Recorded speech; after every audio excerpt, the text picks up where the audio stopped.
今次咧，我哋介紹翻成個維港灣最低總價嘅一個兩房單位而且咧係我哋嘅維港灣呢度高品質嘅項目嚟噶。睇下裏邊嘅呢度，哇，好涼爽呢度咧亦都有各種嘅我哋依家都屬於個山姆我哋而家見到所有嘅嘢都係全部送俾我哋呢個新屋主咁長沙呢度非常之乾淨，因為交房3年左右呢個時間牆身都係 OK 嘅超商都可以買啲嘢嘅。係呢個全贈送係冇計面積嘅呢個。Hello， 大家好，我係弟弟Hello， 大家好，我係 Oscar。咁今日咧，我同阿弟弟嚟到我哋十里銀廳第5期喎，亦都係好新淨嘅一個樓盤佢交樓時間到而家咧就比較短嘅時間，3到5年啦，分批次去交樓。咁一期咧，我哋要睇一個2房嘅單位70平米嘅呢個單位啦。咁我哋而家喺緊呢個樓下，即係入門口嘅位置啦。係啦，今日點解要介紹2房單位咧？今次咧，我哋介紹翻成個維港灣最低總價嘅一個2房單位而且咧係我哋嘅維港灣呢度高品質嘅項目嚟噶。我哋落咗樓下，而家大門口位置啦，下去咧就係我哋嘅沙灘位置啦。今日天氣都非常之靚仔碧海藍天啦。咁右手邊就我哋呢個我哋中間大門車入戶嘅位置。咁其實呢度嘅商業配套係非常之旺嘅。咁我哋經常喺沙灘同大家 say hello。今次咧同大家介紹翻樓下嘅究竟生活方便生活配套究竟方唔方便啦。我哋而家喺呢度其實維港灣係有自己嘅超市嘅，係自己商業配套嚟嘅，都比較完善啦。食嘢同埋快遞站呢啲小超市其實都已經係有。呢度咧其實除咗十里銀灘，我哋最大市場係邊度咧？十里銀灘最大嘅市場係啦，銀虎市場係最大嘅咁呢度咧佢就滿足到我哋喺自己樓下去買餸啦嗰方面菜品咧都係比較豐富啲雖然話十分之多，冇市場咁多基礎咧都係解決到啦好似我哋啲雞蛋蕉同埋有啲土番薯仔係咪薯仔，仲有我哋嘅呢啲水果入嚟睇下裏邊係點樣情況。咁裏邊咧就係比較差唔多呢度有幾大100左右嘅呢個超市係嘛？係啦，咁100平左右啦。咁呢度咧佢嘅嘢都 OK 不過唔係咁豐富咯，冇咁豐富，係啦，不過可以滿足我哋基礎嘅基礎嘅，即係食嘢煮餸呢啲都可以。係啦。咁呢度咧就呢啲買泳衣呢啲咧，可能就滿足沙灘嘅位置零食各種小食零食喺呢度都有嘅，唔係十分之大咯呢度。係嘛？但係呢啲基礎嘢都可以滿足晒。咁幾乎咧，其實住喺維港灣多數呢度係有時候落嚟買翻俾咗你，有時候聚會或者有想買啲10時間嗰啲有急用嘅嘢係啦。想煮餐飯冇豉油，落嚟就買得到啦。係啦，唔需要去到我哋嗰個3期嗰度或者其實咧，如果住喺呢度咧，有自己嘅私家車或者高爾夫球車咧，都會揸車去到銀湖市場或者海鮮街嗰度買餸噶啦，買嘢嗰方面噶啦咁我哋行出面睇下出邊呢個環境。呢度咧其實係好多驛站啦，好似我哋嘅呢個拼多多嘅驛站，同有下邊嘅呢啲驛站咧，都係有即係比較我哋快遞嘅呢個。仲有冇叫咩？驛站係啦，我哋嘅中通快遞各方面所有嘢都係擺喺側邊呢個位置噶啦咁呢度咧仲有一個3號嘅市集，都係買港貨嘢嚟嘅。我哋入去睇睇我哋攝影師跟住我哋鏡頭睇入去，俾大家更加詳細係了解下呢度嘅呢個配套。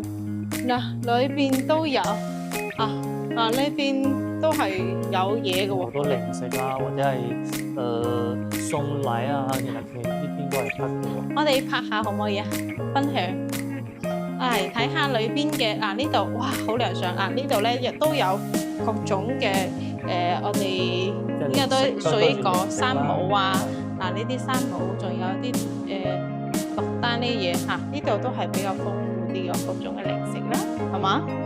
哇，龍眼，呢個係山姆㗎，山姆嗰度嘅嗰啲陳皮啊，各方面嘅啲糖水啊，呢啲都係有，仲有啲飲品，都幾豐富喎呢個位置，上面嘅呢啲各種麵啊，係嘛？我自己講少少嘅小山姆嘅感覺嚇，因為我見到好多嘢係山姆比較多啦，嗱，係嘛？呢度馬虎餅乾呢啲咁有需求咧都可以過嚟呢度，因為80%都係山姆嗰個嘢比較多，仲有香薰添，等陣我可能要行一行，哇！呢個味道 OK 喎，等陣要攞樽翻去，等陣同你買。咁驛站呢邊就係可以睇下啦。喺大陸呢邊咧，其實我哋買嘢好方便喎，咩淘寶啊、京東啊，有好多網站都可以買到嘢㗎。咁買嘢佢又直接就送到我哋樓下呢個位置㗎啦。有啲咧，你要求嗰個送貨員咧，就可以送到你屋企。咁有啲可能只能擺喺驛站，呢好似我哋嘅拼多多啦，仲有一間驛站咧喺下邊嗰度㗎。1樓度。係啦，呢一樓位置。咁出邊咧都有藥房啦，同埋呢個我哋嘅藥房咖啡鋪啊，前面對面嗰度，其實維港灣下大門呢個位置咧，差唔多80%嘅鋪位都係開晒㗎啦嚇。呢個位置對面有藥房，行過去咧就有京東街店，仲有咖啡，仲有嗰啲湯粉，仲有各種小食、按摩搭嗰個地方，都係比較多嘅呢個配套可以滿足晒。相比較我2年前喺呢度咧，已經係多咗好多嘢㗎啦。好多啦！如果你係2-3年前嚟到呢度，其實好唔方便，你想食嘢都揾唔到。不過呢幾年喺呢邊嘅店鋪啊，就已經經營咗比較多，因為有人住嘅地方咧，商業就一定係可以跟住，因為有為人服務啊嘛，係咪？所以食嘅嘢啦，或者店鋪啦，都係陸續咁開咗㗎啦，係咪？好啦，咁而家咧，我哋就想去睇翻呢個單位究竟如何，係唔係成個維港灣最細嘅2個咧？跟住我哋繼續睇落去。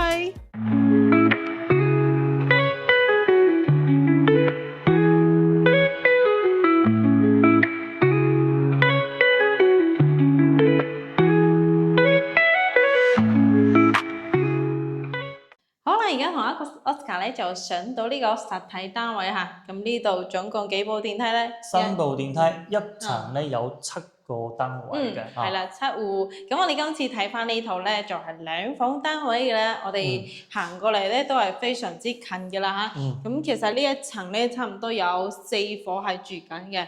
呢個單位咧隔離都係有人住㗎，鄰居啦，喺從深圳翻嚟嘅。咁呢個鄰居咧，佢當時買翻嚟之後咧，就係用嚟星期6、4日啦，度假啦。佢話住得好舒服嚇，安靜，逃離咗深圳呢個比較嘈雜嘅呢個城市啦嚇，呢度住下非常之唔錯啦嚇。入嚟睇下咁我哋入咗嚟之後，左手邊咧就係我哋呢個發展商嘅交付標準啦，密碼、鎖匙、指紋、拍卡呢啲都係有齊晒嘅啦嚇。咁我哋睇翻成間屋嘅呢個裝修，其實維港灣我哋當時係23年年底開始，24年陸續交房嘅，其實交房時間咧都係比較近啲，即係唔長時間咯，到而家3年幾嘅時間啦，即係好新淨嘅位置啦。咁唔知阿弟弟有啲冇講，因為入嚟之後咧，呢個門口係咁嘅，佢呢度得即係2家人2個單位，兩邊都有呢個窗口嘅。如果係住入嚟嘅話，打開窗口，打開呢個防火門呢個其實通風性都係比較好嘅。我而家企喺呢個位置已經係感受到比較通透嘅風啦。通風性係比較好嘅咯喎。好，我哋望翻廚房。好啦，入嚟之後咧係一個廚房啦，配咗呢個玻璃嘅一個推拉門啦，呢個雪櫃呢個咩啊？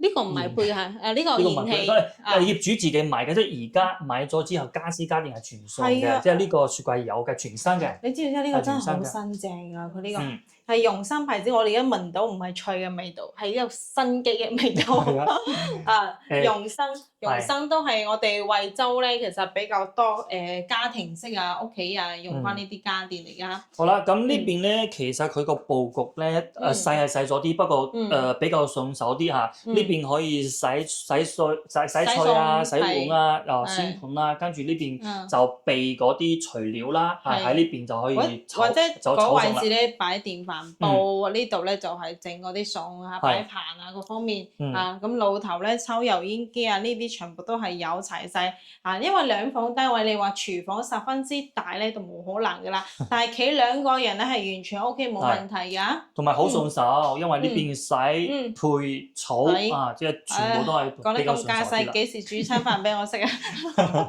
好，咁呢度咧，我哋睇翻呢個位置，佢嘅推拉門其實都係升級咗嘅嚇。咁舊款嘅維港灣嗰度咧係冇啲木嘅呢個推拉門啦，中間係玻璃嚟嘅。即係個質量睇得出嚟㗎，你一推拉咗之後，你明顯覺得呢個，因為佢下邊係冇軌道喎，得上邊有軌道。咁有咩好處咧？即係呢度冇嗰個凹槽啊！凹槽最後嗰啲搞衞生咧，就會拖得好污糟係嘛？拖地上面就好係啦，㗎啦。冇錯，咁連得，而且咧有屋主咧就係為咗唔想咁推嚟推去呢個門咧，直接拆咗佢，你知唔知啊？拆咗㗎。係拆。咁其實冇啊，因為你炒菜有油煙啊，有個玻璃窗比較好啲啦，阻住啲油煙啦，同埋有個窗嘅喎。即係煮飯嗰陣時，好似熱天氣就冇咁熱啦，係通風性都比較好。好，咁入嚟睇下嗱，我哋而家見到所有嘅嘢都係全部送俾我哋呢個新屋主嚇。咁長身呢度非常之乾淨，因為交房3年左右呢個時間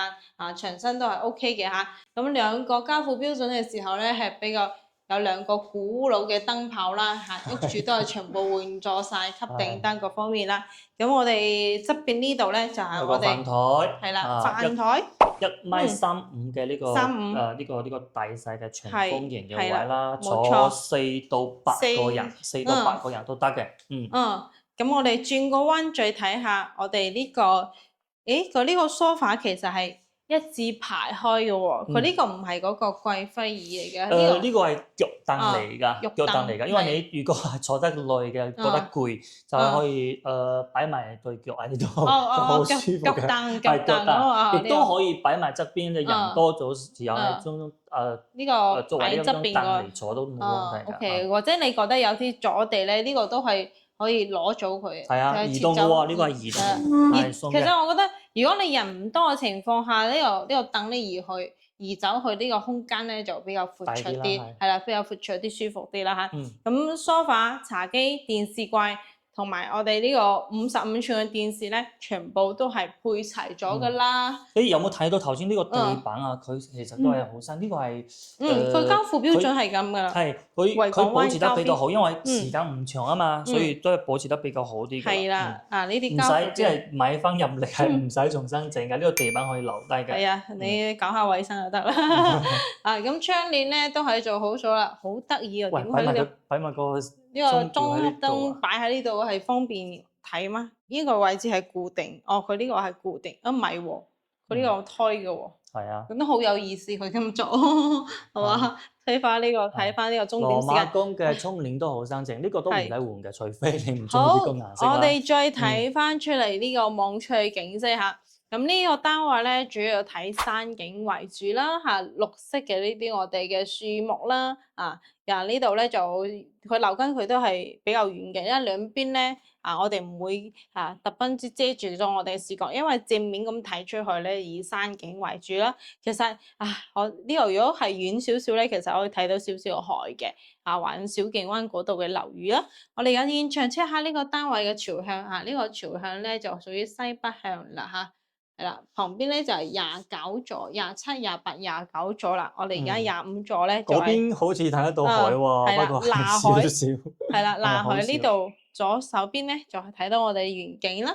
再睇翻我哋露台呢個露台嘅闊度咧就差唔多係有米八，係啦，1.8米差唔多，係啦，1.8米左右啊。比較細咯。係啦，呢個長度咧就係差唔多3米左右啦。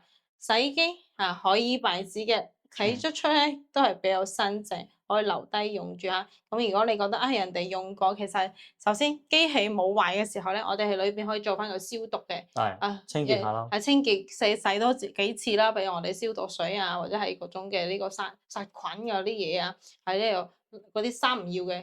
抌落去洗3、4次就可以啊！如果夠得滯嘅洗衣機咧，我建議大家都係換咗佢啊。好啦，入翻嚟睇下我哋呢套單位2間房啦。睇下呢一個應該係主人房咯，比較大啲啦，擺咗張1.8米嘅床啦，都好新淨喎。咁呢邊就係頭先講到嘅睇出去嘅山景嘅位置。咁呢個位置好安靜啊。係啦，我覺得其實如果睇樓同睇山景呢3棵景色咧，我當然啦，會更加經常睇翻出呢個山景，嘅嘢可以放鬆下自己仲有啲山啊，各方面啊，睇出去都係比較舒服啲啊。咁主人房咧係有個窗台嘅喎，呢個窗台都可以飄窗都可以擺啲嘢。係啊，呢個全鎮上係冇計面積㗎呢個。咁我哋嘅1.5米大床啦咁佢嘅家具啊呢啲啊都係新新淨淨嘅，你可以留低用翻如果你呢個床咧可以，因為每個人適合嘅個硬度同埋軟度都唔同嘅，睇翻自己咁到時候如果去呢個1.8米sorry1.8米床嚟嘅咁到時候做翻個4件套啦，重新換個整個4件套就 OK 啦咁對面呢個電掣啊，我哋電話啊，呢個網線啊，同埋呢個電掣全部都係配好咗噶啦。因為如果要擺個電視喺呢度，或者擺個辦公台喺呢邊，都係可以用噶啦。以前都有整翻網線啦，我而家屋企咧當時唔知點解未整網線，而家係上網嘅時候咧確實係。網速係慢啲啦，如果我冇及時覆到大家嘅消息咧，你記得打電話俾我。好，係啦，我部行家係冇網線㗎好，呢度咧就係一個戶型嘅呢個淋浴區啦咁佢呢個咧好處咧就係你大型，大隻少少你都可以入嚟嘅啦咁呢個左廁同埋呢個洗手盆咁左廁咧就係智能馬桶嚟嘅，咁其實咧大家可能見得到有其他喺維港灣其他嘅呢啲淋浴間啦，係佢推入去嘅，所以咧就可能唔係咁方便啦都係新新淨淨。再睇翻我哋第2間房。好啦，呢個第2間客房咧就細少少啦，1.2米嘅一張床喺呢度。咁呢個咧佢係L 型嘅2面嘅窗嘅採光咯。嚟，我哋打開咗。咁呢邊咧因為對住個其他嘅單位，所以有個窗簾遮住呢啲位，我可以隱蔽啲啦，私隱啲啦。咁呢邊咧。睇到我哋小區嘅位置喎，下面就係我哋花園啦。咁而家配咗一個小衣櫃喺呢度咁呢間房咧就細細咗啲，不過呢一套面積其實唔係好大喎，70平米可以做到2房喎。係啦。好，咁我哋而家咧就俾大家睇下呢套房嘅呢個視頻，俾大家欣賞下。咁而家咧我同 Oscar 對欣賞完再做翻個少少總結。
成個單位咧，相信我哋嘅粉絲朋友已經睇完咗啦。呢個單位你滿唔滿意咧？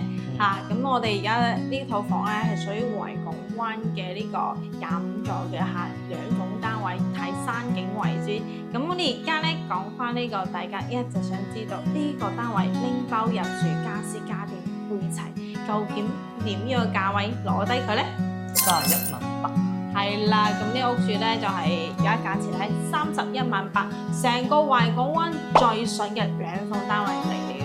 咁我哋之前咧無論係我哋大粉絲朋友們啦，或者係我哋拍視頻啦，都有分享兩房單位，咁價錢咧最平都要338000或者係35萬左右範圍呢個範圍之內咧，先可以來得呢度呢啲可以做到拎包入住呢啲房間啦、單位啦嚇咁就睇翻個人啦。其實我覺得呢個單位係非常之靚，就係價錢咧都係完全可以接受得到，價錢31萬出頭咧，就可以攞到咁新淨嘅呢個單位啊。交付時間先幾年啊？3年左右。21年嘅年底啊，唔係24年。23年年底係23年年底到而家咧得10年左右嘅時間啦，即係時間比較短所以我哋頭先睇到啲整個單位是好新淨，同埋樓嗰個電梯間房間裏面包括呢個陽台嘅呢個欄杆其實一睇就知㗎，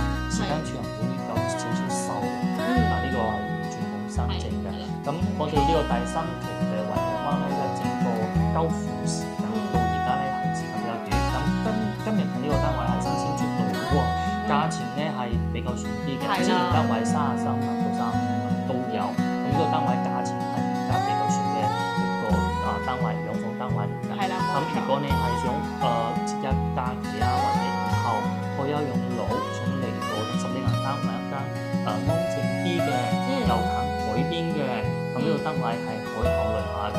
我覺得咧近排呢套應該係存在好長時間。係啊，嗱呢套咧確實係成個懷港最順啦。咁有好多人睇翻咧，而家目前睇到3期去睇懷港灣咧，就有個問題出現啦，就係懷港灣3期嗰度咧食嘢商業同埋我哋買各方面都係方便得多啦嚇，好方便啦。唯一咧就佢係覺得嗰啲樓盤咧就會舊少少，冇咁新淨啦嚇。所以咧大家咧不妨到懷港灣一齊比較下，睇翻呢啲單位。咁雖然呢個位置咧就係唔係前排嗰啲1座2座嗰啲或者位置或讀咗京橋巴士就可以翻到屋企啦嚇。但係少少嘅上課，呢個唔係最頂嘅，呢個單位我哋今次唔係最頂嘅單位嘅。按照香港嚟講就半山咯。半山嚟講，半山我少少高啦嚇，呢個位置。咁如果你識揸高爾夫球車或者你有自己嘅私家車咁弟弟之前都有拍過，你知唔知喺呢度買過油車？你幾錢啊？二手油車你5萬蚊左右都可以買。2萬幾3萬係啊，2萬幾3萬左右嗱，都係其實油車係冇時間幾長啦各方面佢揸得到就 OK 啦。2-3萬其實你正常，如果你識揸車嘅情況下，你真係可以買部油車，唔單止可以喺懷港灣10里銀灘呢度成個兜去呢度得，仲可以去到我哋水寮灣、雙耀灣或者係汕尾或者係惠城嗰度嘅深圳各地方都，因為油車包括呢啲上牌嘅電車都可以上路嘅。咁高爾夫球車咧就係只能喺呢個自己嘅社區範圍之內去行啦嚇，所以有個限制。其實呢個兩者價錢嘅話咧，你話相差好大都冇，因為好嘅呢個高爾夫球車大價少少嘅，差唔多動力大啲都有萬幾蚊，你加一皮嘢1萬蚊多少少，你買部呢個油車會更加好出行更加遠啲啦。我哋享受除咗住喺呢度之外，我哋仲可以享受周圍嘅呢個城市啦、區位啦，去嗰度玩吃喝玩樂都係非常之開心一件事嚟嘅嚇。咁呢啲單位平平地30萬出頭就可以買到拎包入住何嘗係一個非常之快樂嘅事情咧？而家成個10里銀灘，你話樓宇嚟話樓係特別多，但係揾到啱自己同埋適合自己嘅，有時候少之又少咯，係咪啊？咁今集咧就同大家分享成個懷港灣最筍嘅2房單位到呢度。如果你中意睇翻山景嘅，中意可以做到拎包入住嘅，呢個單位非常之啱可以掃碼添加弟弟右上邊嘅2個二維碼啦，現場過嚟睇翻最真實嘅情況去感受下懷港灣啱唔啱自己。咁如果除咗懷港灣弟弟如果我哋粉絲朋友想了解其他區位，好似我哋嘅三期啊，或者係去到我哋三南海啊其他區域啊，想了解下究竟邊度啱自己都係冇問題，喺現場過嚟 BB 會帶大家一齊去了解下哈。好，今集咧就同 Oscar 分享咁喎，持續關注我哋頻道更多靚盤、筍盤同埋生活盤介紹俾到大家，我哋下集再見喎，好，拜拜。